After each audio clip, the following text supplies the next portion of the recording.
안녕하세요. 저는 공기업에 다니며 두 딸을 키우고 있는 30대의 돌싱녀입니다. 저는 이혼을 통해서 결혼이라는 게 가족 간의 결합이라는 것을 뼈저리게 알게 된 사람이에요.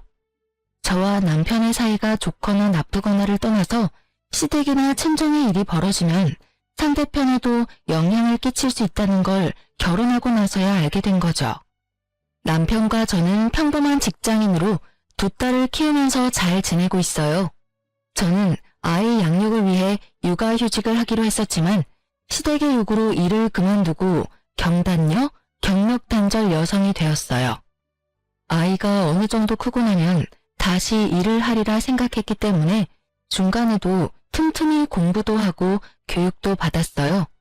그게 아니었으면 이혼하고 저도 어떻게 되었을지. 남편은 둘째 아들로 시댁에서는 남편을 그리 귀하게 여기는 눈치는 아니었어요. 왜냐면 시댁 자체가 장남, 장손에 대한 기대가 큰 집안이었거든요. 뭐든 첫째한테만 몰아주는 집, 그런 집이었거든요. 솔직히 그런 집안의 둘째, 그것도 아이들이 모두 딸인 집은 그리 중요한 역할은 아니잖아요. 저는 그게 오히려 더 좋았어요. 시댁에 관여할 일 없이 저희끼리만 집을 잘 꾸려가면 될 일이니까요. 시댁의 장남과 결혼했더라면 옷 입는 것부터 먹는 것까지 하나하나 간섭이 들어왔을 테니까요. 그런 면에서 치면 아예 둘째나 막내가 속 편한 건 사실이라고 생각해요. 그런데 그런 시댁에서 장남은 아주 골칫덩어리였어요. 오냐오냐 자라서 문제 일으키는 일만 할 줄 알지 문제를 수습할 줄 모르는 게 이 집 장남이었어요. 게다가 제가 결혼했을 때는 남편 결혼식 부조까지 갖고 날라버렸으니 말 다한 셈이죠. 결국 그때 결혼식 비용도 모두 시부모가 대신 내줬어요. 결혼식 당일에는 몰랐지만 결국에는 다 알게 되더라고요. 남편이 슬쩍 그렇게 이야기하며 집에 돈 드는 일은 당분간 자제하자고 했을 정도니까요. 사람하고 시비 붙어서 깽값 물어주고 돈 빌렸다는 사람 오면 돈 갚아주고 그 엄청난 사건 사고들은 시부모와 남편이 모조리 뒤처리하곤 했어요. 당시 저는 20대 후반으로 결혼이라는 게 둘이서만 하는 거라고 착각하던 꿈 많은 여자였죠. 앞으로의 일을 전혀 예상치 못한 저는 그때까지만 해도 정말 행복한 여자였어요. 보이지 않는 곳에서 남편과 시모가 아주버님 뒤처리를 하는 것을 알았을 때는 정말 돌아버리겠더라고요. 남편 시댁이 다 하는데 왜 네가 돌아버리냐고요? 말도 마세요. 결혼 후에는 저한테도 그 뒤치다꺼리를 맡기더라고요. 세상에 날벼락도 이런 날벼락이 없었어요. 그런 제가 결혼 후 처음으로 아주버님의 싸지른 똥을 치우다 완전 화나서 머리에 뚜껑이 열린 날이 있었어요. 결혼하고 얼마 안 됐을 때였어요. 그때는 저와 남편이 둘 다 돈을 벌고 있을 때였는데 남편이 어느 날부터인가 굉장히 초조한 기색으로 핸드폰만 계속 뚫어져라 쳐다보더라고요. 벨소리가 나면 황급히 화면을 봤다가 원하던 사람이 아니면 곧 시무룩해지고 이상하잖아요. 누가 봐도 이상한 상황에 저는 남편이 바람을 피우나 했어요. 그런데 이렇게 대놓고 의식하는 게 이상했죠. 그래서 남편에게 슬그머니 물어봤어요. 당신 요새 이상해. 무슨 일 있어? 전화기만 내내 쳐다보고 꼭 기다리고 있는 사람처럼 굴어? 어? 아니야, 그런 거 아니고 형님 전화 좀 기다리고 있었어. 아주버님? 왜? 무슨 일 있어?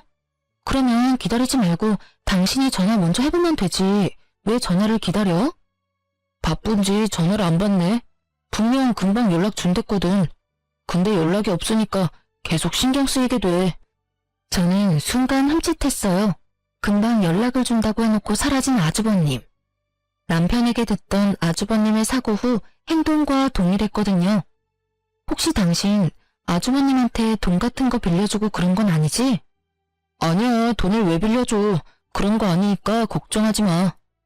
그런데 어떻게 걱정을 안 해요.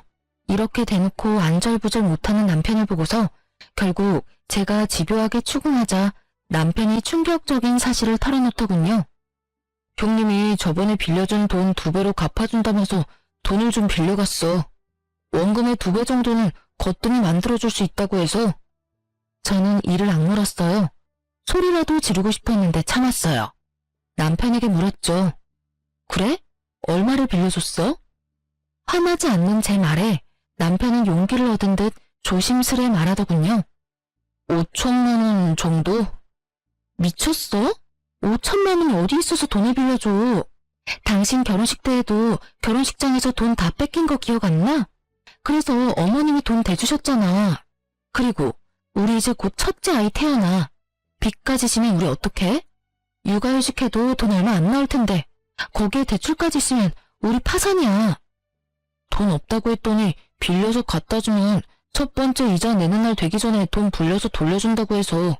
근데 내일이 이자 내는 날인데 아직 연락이 없어. 그렇게나 당하고도 또 속아버린 남편을 보며 저는 아픈 머리를 꾹꾹 눌러댔어요. 호구도 이런 상호구가 없었어요. 게다가 가족들 등쳐먹는 아주버님이라는 작자에 대한 신용도는 밑바닥을 쳤고 남편에 대한 신뢰도 조금씩 깎이는 기분이었죠. 아주버님이 그 돈 돌려줄 거라는 환상 좀 버려.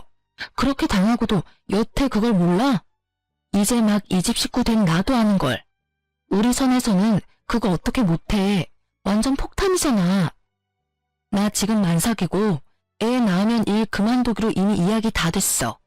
내 후임까지 구한 상태에서 번복은 못한다고. 오늘까지만 기다려보자. 형님이 전화할 수도 있고. 벌써 오후 6시가 넘었어. 연락하면 애초에 했어야지. 당신은 그렇게 당하고도 아직 믿어? 우리 선에서 해결 안 하면 부모님한테라도 말해야지. 제발 정신 좀 차려. 당신 가족이 형님뿐이야? 나랑 내 뱃속에 있는 당신 아이는 안 보여? 당신이 진짜 생각이 있으면 이러면 안 되지. 나한테 상의도 없이 대출까지 받아서 돈 빌려주고 도대체 어떻게 살자고. 제 말에 남편도 별말 안 터군요.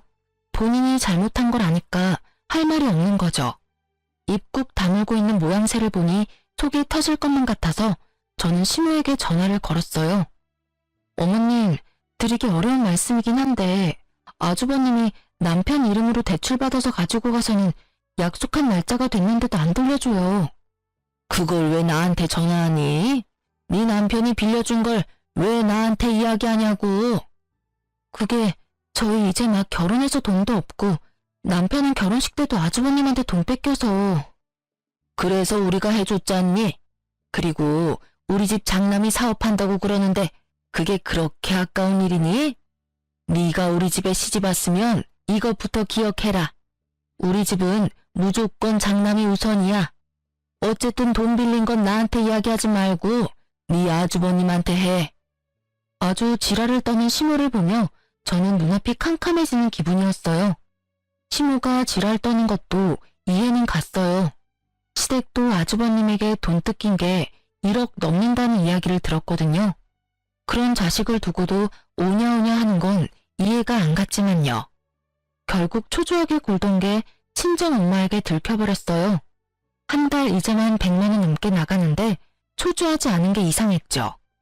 엄마가 제 이야기를 듣더니 돈을 좀 모아놓은 게 있는데 도와줄까 하더라고요.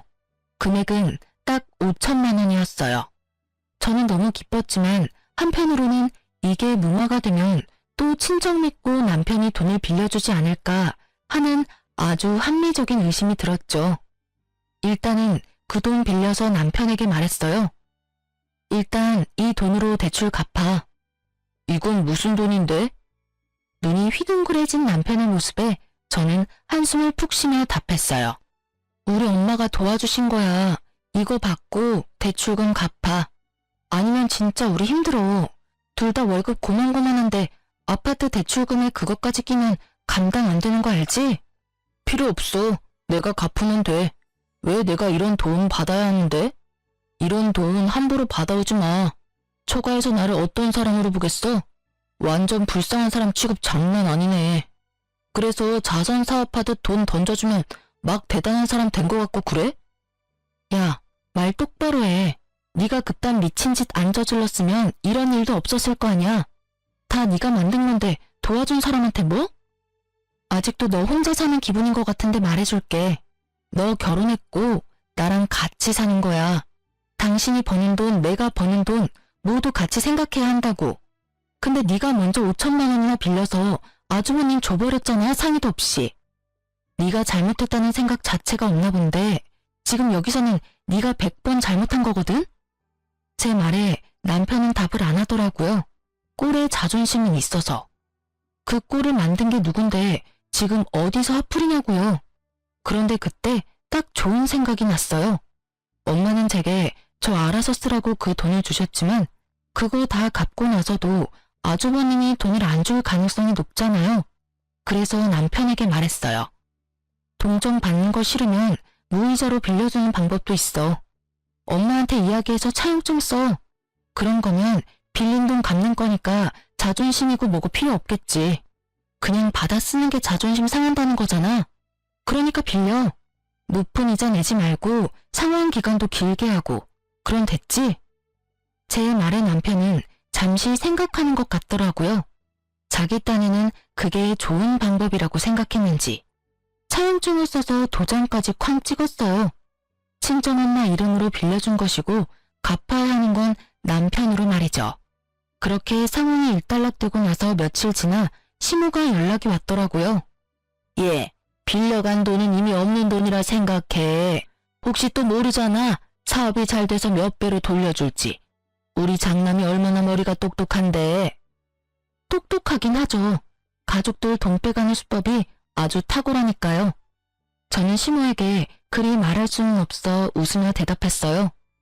걱정하지 마세요, 어머님. 그 돈 저희 친정어머니가 빌려주셨거든요. 요즘 세상에 그 이자로 돈을 어떻게 갚아요? 친정어머니가 빌려주신 건 원금만 갚으면 되거든요. 너 설마 우리 아들한테 처갓돈 빌리도록 만들었니? 네, 저희 이자가 감당하기 힘들 정도라서 어쩔 수 없었어요. 남편이 대출받을 때 형님이 금방 돌려주실 거라고 상환 기간을 짧게 하기도 했었고. 진짜? 왜 그런 쓸데없는 짓을 해? 왜 우리가 사돈에게 그런 빚을 져야 하느냐고. 이게 다 네가 계획한 거 아니니? 어머님, 계획이고 뭐고 우리는 지금 하루하루가 힘들어요. 빨리 대출금 못 갚으면 애도 못 가질 형편이에요. 아무리 이성적으로 말해도 시모 귀에는 들리지 않는 듯 했어요. 그냥 자기들이 우리 부모님에게 빚을 졌다는 그 사실이 너무 분하고 짜증이 났나 봐요. 아니 그럴 거면 본인들이 알아서 해결을 해주던가요. 전화했을 때는 그렇게 매몰차게 굴며 전화를 끊더니 그 돈 우리가 갚을 거야. 네가 그런 짓 하면 사돈이 우리를 어떻게 보겠어? 남이 이상하게 볼 건 알면서도 아주버님이 사고치는 게 고쳐지지 않을 일이라는 건 왜 모를까요? 그 말하고 시모는 있는 돈 없는 돈 다 끌어모아 결국은 2천만 원을 모아서 주더군요. 그 돈은 남편이 받아서 저희 친정어머니에게 돌려줬고요. 어머니는 그 돈 받고 엄청 떨떠름한 표정이었어요. 예, 너희 금방 이렇게 갚을 거면 내가 괜한 참견한 거 아니니? 아니야, 우리가 급한 불 꺼줬다고 시어머니가 돈 마련해서 조금이라도 갚으려고 하는 거야. 받아서 다시 모아도 언젠가 쓸 일 있겠지. 그 일이 있고 나서부터는 남편도 시모도 저에게는 돈 이야기는 일절하지 않더라고요. 아주버님이 도망가서 집안에 문제 생길 일도 없었지만 간혹 아주버님과 돈 문제로 얽힌 사람들이 집에 찾아오면 저한테 뒤치다꺼리를 맡기지는 않았어요. 또 그런 일 당하기는 싫었을 테니까요. 어쨌든 그 뒤로 저는 좀 편안해졌죠. 그리고 그날 이후로 저희는 경제권을 나눴어요. 합치는 건 무리라고 생각했거든요. 나중에 덤탱이 쓰는 건 질색이니까요. 평온한 날들이 계속되자 둘째가 생겼고 저는 경단녀로 지내며 공부를 하고 있었죠. 전 직장으로 다시 돌아갈 수는 없으니 다른 곳을 노리기 위해서 공부를 했어요. 그간 남편이 우리 집에 갚은 돈은 얼마 되지 않았죠. 장모에게 빌린 돈이 달콤하긴 했는지 갚을 생각이 전혀 없더라고요. 그러면서 그딴 싸구려 자존심은 왜 세웠는지. 하지만 3년 만에 도망갔던 아주버님이 집에 돌아왔어요. 그래서 저는 이번에야말로 아주버님에게 돈을 받을 생각이었어요. 그런데 아주버님 손에는 작은 갓난쟁이 하나가 있더라고요. 아주버님은 사고 친 것만큼 이혼 경력도 화려했거든요. 그런데 첫 번째와 두 번째 결혼에서는 아이를 낳지 않았는데 이번에는 아이가 같이 왔더라고요. 게다가 아들이었죠. 장남이 데려온 장손, 그것만으로도 시부모는 아주 좋아 죽더군요. 아주버님이 이혼을 했든 말든 아예 상관을 안 하더라고요. 시부모님이 불려서 간 그날 시댁은 아주 잔칫날처럼 푸짐하더라고요. 그런 와중에 저는 아주버님에게 인사를 하고 말했어요. 아주버님, 이제 그만 저희 남편한테 빌린 돈 갚아주세요. 저희 남편 아직도 그 돈 갚으면서 힘들게 살거든요. 남편이 말하지 못할 걸 예상하고 제가 말한 거였어요. 그런데 아주버님이 눈을 동그랗게 뜨더니 저한테 이렇게 말하더군요. 재수씨, 내가 돈을 빌린 건 내 동생이야. 엄마도 동생도 나한테 돈 돌려달라고 안 하는데 왜 재수씨가 나한테 돈을 달라고 요구해? 내가 재수씨한테 돈 빌린 건 아니잖아? 아주버님 말에 저는 기가 찼어요. 아주 개소리를 정성스레 하는 꼴을 보니 확 열을 받았죠. 윗사람이든 뭐든 그래도 할 말은 해야겠더라고요. 네, 그 돈 남편이 빌려드렸죠. 근데 그 돈 저희 친정 어머님이 남편한테 빌려줬거든요. 그러니까 갚으셔야죠. 솔직히 결혼 전에는 어떠셨는지 모르겠는데 결혼했으니 저도 남편이 하는 일에 충분히 간섭할 수 있거든요. 그게 가게를 위협하는 일이면 더더욱 그럴 수밖에 없고요. 제 말을 듣던 아주버님은 인상 좋은 얼굴로 웃더니 제가 아닌 남편에게 말하더라고요. 너 좋은 와이프 얻었네. 남편 일에 화낼 줄도 아는 와이프. 좋지. 돈 이번 주까지 마련해 줄게. 걱정하지 마. 이렇게까지 걱정하는 재수씨가 있는데 내가 어떻게 못 본 척하냐? 그렇지? 그러더라고요. 그 말에 남편 얼굴은 강만이 활짝 피었고요. 사실 2배까지는 아닌데 좀 5 정도는 부풀렸지. 아쉽네. 더 맡겨놓으면 2배는 거뜬할 텐데. 그 말에 남편이 넘어갈 것 같아 저는 얼른 남편을 막았어요. 그냥 주세요. 원금만 돌려주셔도 돼요. 제 말에 아주버님은 싱긋 웃으며 알겠다고 답하더군요. 그 돈이 다시 돌아오길 바라며 저희는 집에 돌아갔고 약속날이 돼서 시댁으로 찾아갔어요. 그런데 아주버님은 없고 시모가 아이를 보고 있더군요. 육아의 고됨이 우러나는 시모의 모습에 저는 아주버님부터 찾았어요. 그런데 안 계시더라고요. 혹시 돈이라도 뽑으러 갔나 싶었는데 갑자기 시모가 제게 아이를 안겨주더군요. 잠깐 맡기려는 건 줄 알았는데 시모가 경악스러운 말을 꺼내더군요. 우리 손자, 네가 좀 맡아보거라. 저는 너무 놀라서 말이 안 나오더라고요. 지금 딸을 둘이나 키우는 저한테 애를 맡길 줄은 상상도 못했으니까요. 뭘 그렇게 놀라? 네가 이 집 며느리로 들어왔으면 할 일은 해야지. 맏며느리가 없어 어쩔 수 없이 네가 맡게 됐으니 영광으로 알고 잘 키워. 우리 집 대를 이을 아이다. 뭐라고 말해야 하는데 입이 바짝바짝 마르더라고요. 그래서 어쩔 수 없이 급한 대로 남편을 쳐다보며 도움을 구하려 했어요. 그런데 남편은 시모 말에도 별 반응이 없었어요. 결국 저는 갈라지는 목소리로 시모에게 물었어요. 애기가 아주버님 아이인데 제가 왜 키워야 해요? 아들은 어제 나갔어. 애 엄마가 애 주는 조건으로 돈 달라고 했단다. 그래서 1,000만 원 들려서 보냈어. 이혼했으니 그냥 애를 가져올 수도 없는 노릇 아니냐? 아주버님은 또 돈을 두고 날라버린 거였어요. 저는 눈을 질끈 감았어요. 이 사람들은 어쩌자고 매번 당하는 건지. 이 정도쯤 되니 그냥 당하는 걸 즐기는 거 아닌가 싶은 정도였죠. 그럼에도 덤덤한 저 표정, 이 집구석에서 답답한 건 저뿐이더라고요. 그리고 아이에게 죄가 없다는 건 제가 잘 알아요. 2딸을 키우고 있는 저니까요. 그런데 그렇다고 제가 그 아이를 맡아 키워야 할 이유가 대체 어딨냐고요. 어머님, 저는 그 애 못 키워요. 아주버님이 키우면서 잠깐씩 봐주는 거면 또 몰라도 이렇게 제 애처럼 키우면 우리 애들은요? 딸 애들은 쓸모없지 않니? 결혼하면 출가 외인에 어차피 남의 집 호적에 들어갈 텐데 뭐하러 정성 들여 키워? 그런 애들보다는 장손이 더 중요하지. 대를 이을 아이야. 너처럼 안일하게 생각하며 키우는 건 말도 안 돼. 뭐든 좋은 걸로 해먹이고 해입히고 그래야 하는 법이야. 어머님, 저도 제 자식들 키우느라 힘들어요. 어떻게 남의 자식을 저한테 그렇게 당연하게 떠넘기세요? 제가 쉽사리는 버티려면 버티겠는데 애를 하나 더 키우라는 건 못하겠어요. 지금 이게 말이 되는 일이에요? 저더러 아주버님의 아이를 키우라니. 어찌 되든 아주버님이 데려왔으면 아주버님이 책임을 지셔야죠. 너 무슨 말을 그렇게 못 듣게 해? 싫으면 우리 집 며느리 안 하면 그만이야.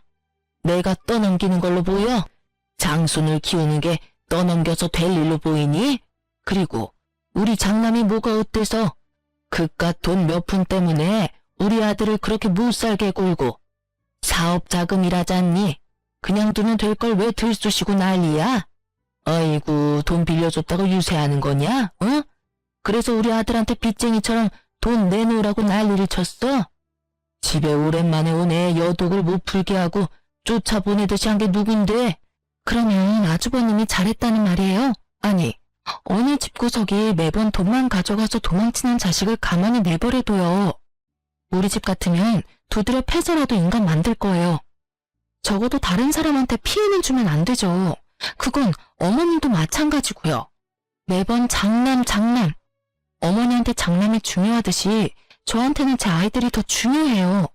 그러니까 저한테 그 아이 맡길 생각 조금도 하지 마세요.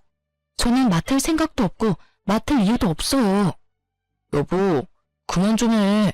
애 하나 봐주는 거 가지고 왜 이 난리야? 형님이건 누구이건 일단 우리 집안 아이야. 당신이 봐줄 이유는 충분하고도 넘쳐. 솔직히 애들 키우는 김에 하나 더 키운다고 생각하면 그렇게 어려운 일도 없잖아. 네 눈에는 육아가 그렇게 쉬워 보였어? 하긴 밤낮 안 가리고 애 울 때도 손가락 까딱 안턴 당신이 뭘 알겠어? 난 돌아서면 밥 줄 생각에 놀아줄 생각에 넘치는 빨래 걱정, 집안일 걱정이 태산이야. 당신이 이 중에 하나라도 관심 있어 본 게 있어? 매번 쥐꼬리만한 월급 가져오면서 돈 번다는 이유로 나한테 애 다 맡겨놨으니 저 갓난쟁이는 밤낮 없이 돌봐야 해. 그러면 네가 볼래? 네가 애 분유 먹이고 기저귀 갈고 다 할래? 당신이 할 것 같으면 나도 거절 안 할게. 근데 당신 안 할 거잖아. 아니, 못 할 거잖아. 어차피 일한다는 핑계로 아침 8시부터 저녁 8시까지 집에는 오지도 못하는 주제에 네가 애 보냐? 내가 해보지. 그러면 나한테 최소한 어떻게 할지 물어라도 봐야지. 당신은 항상 그래. 바뀐 게 단 하나도 없어. 아주버님한테 돈 뜯길 때도 나한테 아무 말 없이 그 큰 돈 턱턱 빌려주더니 이번에도 나한테 말도 없이 애 맡기려고 하는 그 생각이 완전히 글러먹었다고. 남편에게 지금껏 쌓아온 모든 걸 내뱉고 났더니 속이 후련하더라고요. 제 폭주를 지켜보던 시모는 눈을 크게 뜨고 놀란 눈치였고 남편도 당황한 기색이 역력했죠. 저는 내친김에 질러버렸어요. 나 이런 식으로는 절대 같이 못 살아. 당신은 나한테 실망만을 안겨줬고 나는 이제 더 이상 당신이 친 사고 아주버님이 친 사고 감당하지 못해. 가족이라서 당연히 감당해야 할 일들이라면 차라리 가족 안 하는 게 낫겠어. 그냥 우리 헤어지자. 야, 너 생각나는 대로 말하지 마. 생각을 하라고. 헤어진다고 해서 네가 잘 살 것 같아? 너 지금 아무것도 없는 여자야. 직장도 없고 돈도 없고 아무것도 없어. 그리고 위자료도 못 가져가겠지. 나는 그렇게 잘못한 일이 없으니까. 잘못한 게 왜 없어? 당신이 나 몰래 그 큰 돈 빌려준 게 이미 잘못한 거야. 그리고 어머님이 나한테 그 아이 맡으라고 한 것도 잘못한 거고. 내 걱정하지 말고 당신 걱정이나 해. 나는 이혼하면 당장 차용증으로 당신이 우리 엄마한테 빌린 돈부터 받아낼 거니까. 확 소리치고 밖으로 나왔는데 바람이 너무 시원하더라고요. 그 한겨울에 고래고래 고함 지르느라 온몸이 땀으로 흠뻑 젖었더라고요. 저는 집으로 돌아와 짐을 쌌어요. 그리고 애 둘을 데리고 그 집에서 나왔어요.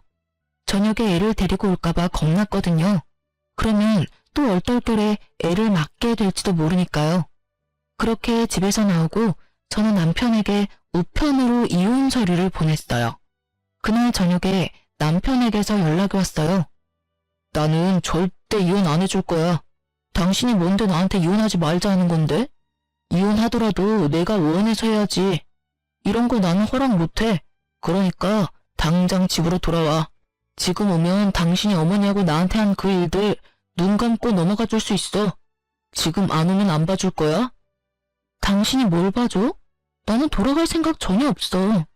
이혼 안 하고 싶다고, 안 할 수 있다고 생각하나 본데, 그러면 난 이혼 소송할 거니까 그렇게 알아. 이혼한다고 당신이 뭘 어떻게 할 건데? 일 안 하면 애들 못 데리고 가는 거 알지?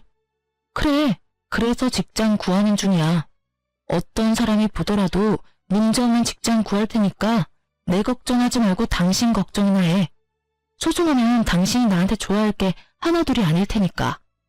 아니, 애 하나 맡아달라는 게 이혼까지 할 문제야? 이해가 안 되잖아.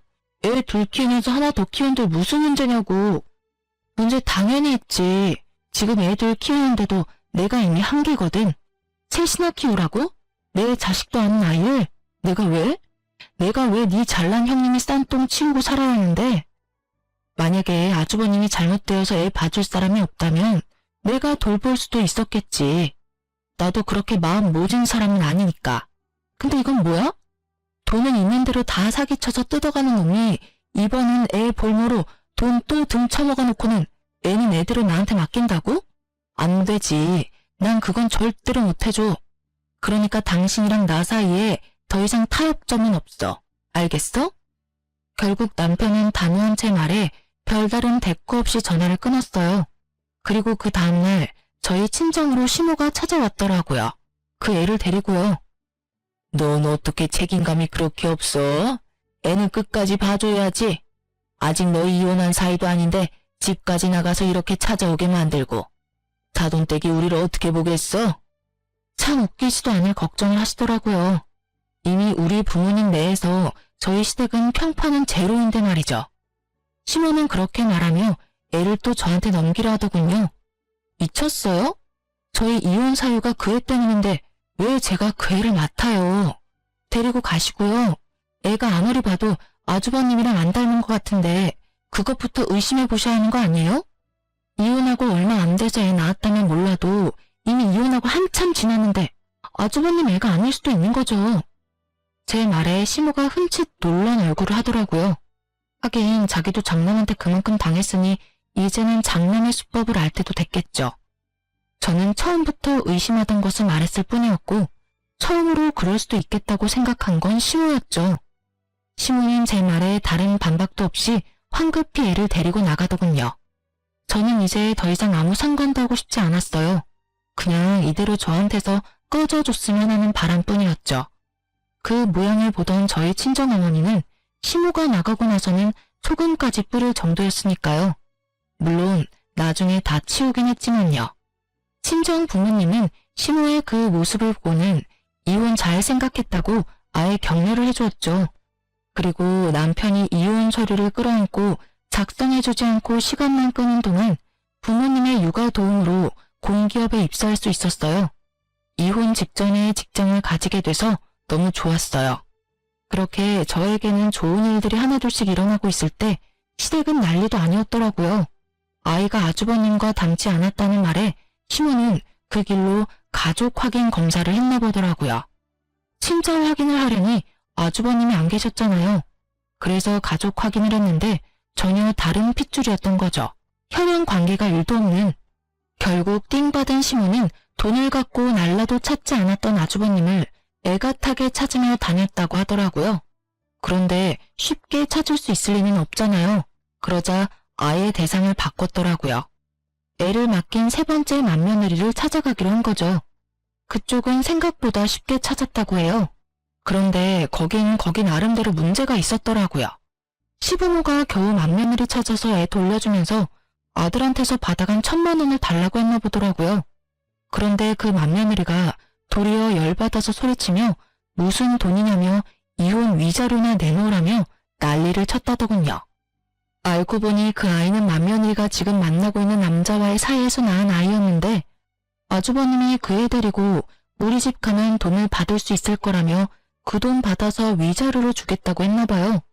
그렇게 애를 맡겼는데 애도 남자도 돌아오지 않아 애가 탔나 보더라고요. 그렇다고 시댁 가서 애를 데려올 수도 없는 노릇이잖아요. 어차피 돈을 받아갔으니 자기도 한통 속으로 몰릴 것 같고. 그렇게 고민하던 차에 시부모가 직접 왔으니 차라리 잘 됐다 싶은 거죠. 애도 돌려받고 도망간 아주버님 대신에 시부모에게 위자료를 대신 받을 수 있다고 생각했던 것 같아요. 근데 그 세 번째 맏며느리와 그 맏며느리의 무서운 남자친구 때문에 시부모님은 결국 위자료에다가 애까지 납치했다는 이유로 돈을 더 뜯어나갔다더군요. 그 이야기를 전해 듣는데 참 조금 있으면 그 집과 인연을 끊을 수 있다는 게 참 다행이라는 생각이 들더군요. 만약 이혼 진행 중이 아니었으면 저 꼴을 당하며 스트레스까지 받았을 것이고 결국에는 뒤치다거려야 할지도 모르니까요. 그리고 남편도 아주버님이 친 사고 때문에 곤란한 건 마찬가지였어요. 당신 엄마가 빌려준 돈 빨리 갚아줄래? 5천만 원 빌려가서 2천만 원 갚았으니까 3천만 원 돌려줘야지. 갑자기 진짜 빚쟁이처럼 굴 거야? 당신도 알잖아. 나 돈 없어. 어차피 버는 것도 얼마 안 되는데 그냥 날 팔아서 가지고 가, 응? 그게 더 빠르겠다. 그럴 필요 뭐 있어? 그냥 대출해. 아주버님한테는 대출도 잘해주더니. 왜? 장모한테 빌린 건 대출하기가 싫어? 그런 거 아니야. 대출은 웬만하면 안 하려고 그러는 거지. 그래? 그러면 이거 없던 걸로 하고 당신 살고 있는 우리 신혼집 나한테 줄래? 어차피 그 집 비싸지도 않잖아. 당신이 엄마한테 빌린 돈, 우리 재산 분할금, 위자료 다 합치면 집 금액 정도는 나올 것 같은데 어때? 그럼 난 어디서 살라고? 시댁에 가서 살든 방을 빌려서 살든 나야 상관없는 일이잖아. 당신이 알아서 해야지. 그래서 어떡할래? 그 돈 빨리 갚을래? 아니면 이혼 소송 때 집 가져올까? 결국 시댁에 가는 건 싫었는지 남편은 대출받아서 제게 돈을 갚아줬어요. 저는 그걸 엄마에게 줬는데 엄마는 그거랑 저번에 시모에게 받았던 2천만 원을 같이 주면서 이번에 이혼하고 받게 되는 돈이랑 합쳐서 새 집을 얻으라고 하더라고요. 모자라면 엄마 아버지가 더 지원해 주겠다고요. 친정 부모님께 정말 고마웠어요. 그렇게 이혼이 완료되고 저는 아이들을 둘 다 데려올 수 있었어요. 직장 다니면서 아이는 친정 부모님이 봐주는 생활을 하다 보니 매번 도움을 주는 부모님께 뭐라도 해드리고 싶은 마음이 들었어요. 그래서 아주 비싼 일식 횟집을 예약했어요. 두 분께 드릴 선물까지 모두 산 상태였죠. 그날은 약속 시간 전 제가 너무 일찍 도착했어요. 부모님은 아이들을 픽업해서 같이 오기로 해서 저부터 들어가서 앉아 있기로 했거든요. 그날따라 일에 찌들어서 그런지 옷이며 화장이 그리 잘 받지 않아서 좀 찌들어 보였지만 그래도 잘 보일 사람 없다는 생각에 별 생각 없이 횟집 앞에서 기다리고 있었어요. 예약 시간보다 너무 일찍 와서 들어가기 못했거든요. 그런데 그때 가게 밖으로 누군가 나오더라고요. 바로 전시모였어요. 이혼 후 한 번도 만난 적 없었는데 여기서 만날 줄이야. 그런데 전시모는 그 횟집 직원 앞치마를 하고 있더라고요. 여기서 일을 하고 있나 싶었는데 전시모가 저를 발견하고는 한껏 비웃음을 띠면서 저한테 다가오더니 그러더군요. 너 여기 구인 광고 보고 왔니? 그래, 이혼하고 나가보니 살기 어렵지? 할 줄 아는 거 없는 네가 뭘 하겠어. 이런 데서 설거지라도 해야지. 안 그래? 근데 너 여기서 일 못할 거야. 내가 너 일 못하게 막을 거거든. 너 때문에 우리 집 풍비박산 난 거 생각하면 지금도 치가 떨려서 잠이 안 와. 제대로 착각하고 있더라고요. 제 몰골이 그러한 탓에 어쩔 수 없는 일이긴 했지만 그래도 이렇게 사람을 노상에서 매도하는 건 예의가 아니죠. 저도 그런 소리 듣고 참을 사람도 아니었고요. 죄송한데 제가 왜 그 집을 난장판 만들었다고 생각하세요? 원래부터 그 집안이 난장판이었는데 저한테 책임 전가하는 거 이제 그만두세요. 이제 저희 남남이에요. 무슨 일이 있든 간에 그쪽 일은 그쪽 일이라고요. 책임 전가가 아니라 실제로 너한테 책임이 있지. 네가 우리 장남을 그렇게 몰아가지만 않았어도 걔가 그런 일을 했을 리가 없다고. 너 때문에 우리 아들이 지금 무슨 꼴을 당하고 있는 줄 아니? 둘째는 위자료에 대출금 갚느라고 빚에 허덕이면서 투접까지 뛰느라 몸이 완전히 다 상했어. 그 집 하나 살려보려고 그러는데 집에 들어오라고 해도 안 들어온다지. 이게 네 탓이 아니면 누구 탓이야? 이혼하려면 조용히 할 것이지 아주 사람을 골수까지 빼먹어? 아주 덮어놓고 제 탓을 하는데 웃기지도 않더군요. 제 자식 잘못은 싹 덮어놓고 무고한 사람을 몰고 가다니. 참 여전히 기분 나쁜 사람이었어요. 입은 비뚤어졌어도 말은 바로 하라고. 골수까지 빼먹은 사람 저 말하는 거 맞아요? 그 집 장남 말하는 거 아니고요. 참 이 상황까지 돼서도 그 장남 사랑은 여전하시네요. 저한테 뭐라 하지 마세요. 그 집에서 지금 벌어진 일들은 모두 당신들이 다 자초한 일이에요. 솔직히 저는 가족이라는 이유로 매번 당해왔던 입장이고요.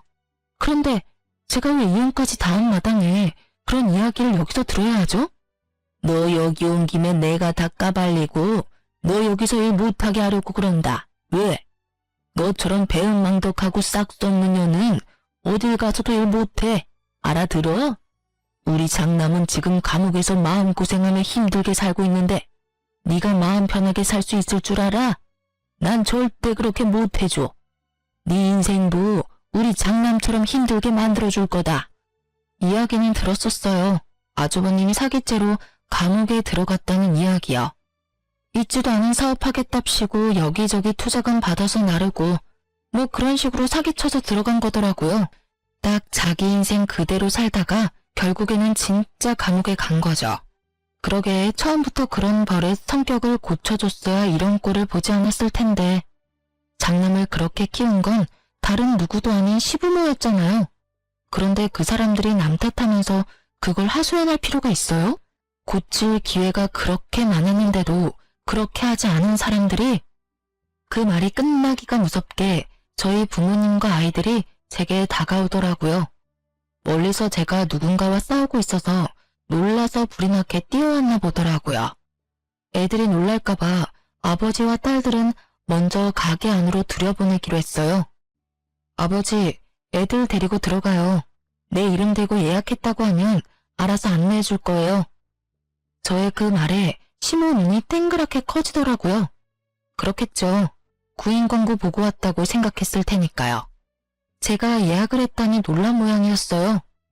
억울하고 열받는 거 알겠는데요. 그거 전부 다 가족들이 그렇게 만든 거 알고 계시죠? 부모가 돼서 엇나가는 아들 바르게 잡아주지 못하는 거, 그것도 문제 있는 거라고 생각해요. 그리고 그 엇나가는 아들 때문에 다른 아들과 가족들이 불행해지는 걸 보고만 있는 것도 문제고요. 가족이 됐다는 이유만으로 그 사람이 일으킨 사건 사고를 처리하러 다녀야 하는 사람의 기분도 모르면서 어떻게든 장남만 생각하는 그 모습에 질려서 이혼한 거예요. 제가 왜 이혼했겠어요? 아직도 제가 애 보기 싫어서 이혼했다고 생각하세요? 당신들 그런 모습에 답이 안 나와서 이혼한 거예요. 저도 남이 싼 똥이나 평생 치우면서 살까봐 그랬어요. 보세요. 열심히 치우고 계시잖아요. 안 그래요? 제 말에 전 시모 얼굴이 벌겋게 달아오르더니 뭐라고 내뱉고 싶어 하는 것 같았어요.